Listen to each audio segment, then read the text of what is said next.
पुराना राजनैतिक दलहरूले 34-34 वर्षसम्म देश लुटिरहँदा सबैले हेरेर बस्यौँ, तपाईँहरूले पनि हेरेर बस्यौँ। कोही बोलेनन्, कोही लडेनन्, तर आज रवि बालेन राष्ट्रिय स्वतन्त्र पार्टीको नाम सुन्ने बित्तिकै किन पुराना दलका टाउको दुखाइ भएको छ, निन्द्रा किन हराएको छ, भोक किन हराउँछ, एका बिहानै उठ्ने बित्तिकै प्रमाण चाहिँ सुन्ने।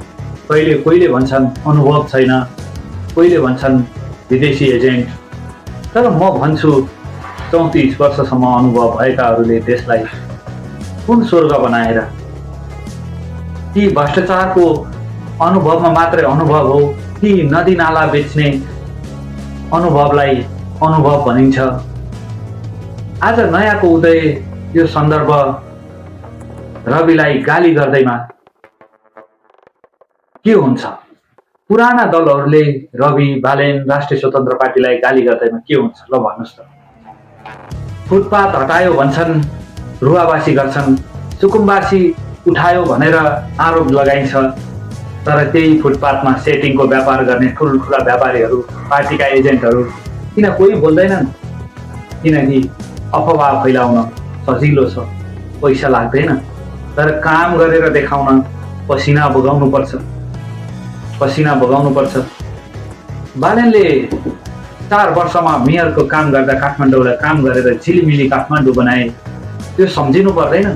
आजको लडाईँ नयाँ र पुरानो बीचको मात्र होइन, यो त इमान्दार र भ्रष्टहरू बीचको लडाईँ हो। रविले गृहमन्त्री सम्हाल्दै गर्दा 24-25वटा फाइल खोलेकै हो, तपाईँ हामीलाई थाहा छ। फाइल खोलेको 24 घण्टा नहुँदै सरकार ढालिदिए। त्यसपछि प्रतिपक्षहरू एकजुट भएर रविलाई कारागारसम्मको यात्रा तय गरे। तर याद राख्नुहोस्, रवि लडेका हुन्, मरेका होइनन्। आज एउटा रवि छन्, अब हजारौं रविहरू जन्मिसकेका छन्।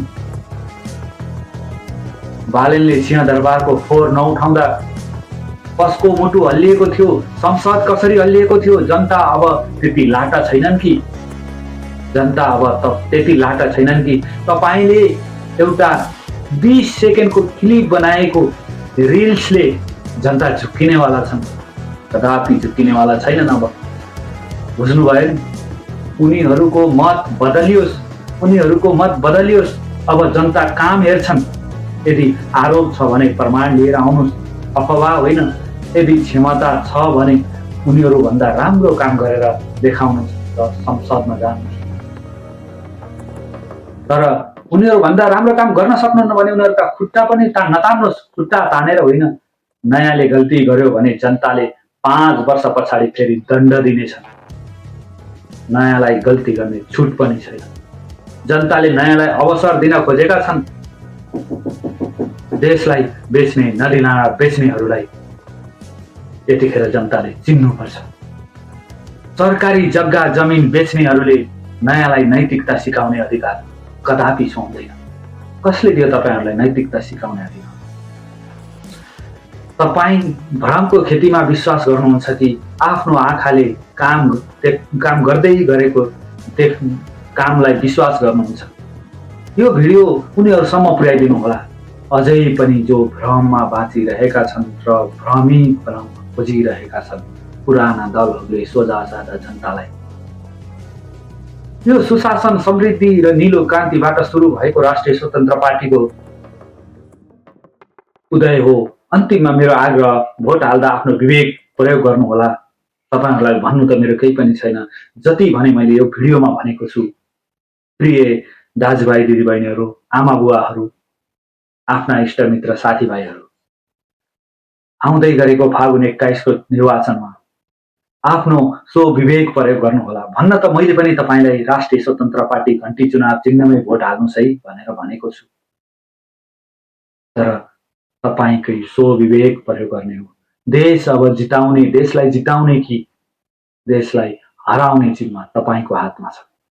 त्यसकारण पनि पुराना पार्टीहरूलाई 5 वर्षको लागि रोकेर उहाँहरूलाई प्रतिपक्षमा राखेर भए पनि नयाँ पार्टीलाई साथ सपोर्ट गरौं भन्ने मेरो आग्रह छ, मेरो अनुरोध छ। तपाईले यसपटक मत चाहिँ बदल्नै पर्छ। आफ्नो पुरानो पार्टीमा आस्था राख्नुहोस्, तर यस वर्ष आफ्नो पार्टीलाई प्रतिपक्षमा बस्नको लागि तपाईँले राष्ट्रिय स्वतन्त्र पार्टीको चुनाव चिन्ह घन्टीमा भोट हाल्नुभयो भने सरकारमा जानेछ र सरकार बनाउनेछ। तपाईँको पुरानो दललाई प्रतिपक्षमा राख्नेछ र रचनात्मक सुझावहरू सङ्कलन गरेर संसदमा कानुनहरू निर्माण गरिनेछ।